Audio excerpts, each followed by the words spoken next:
ஆதியே யாதும் ஏறில்ல சீக்கென பிடித்த செல்வமே சிவபெருமானே தீர்த்தனே எல்லா உயிருமான் தழைத்து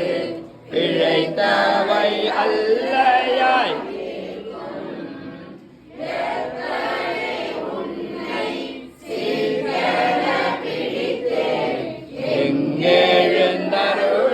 எங்கெழுந்தருளுவதினியே ஆலினை தோட்டும் ஆயினும் சால அறிந்து நீ பாவியேனுடைய ஊனினை உருக்கி உள்ளொளி பெருக்கி உலப்பில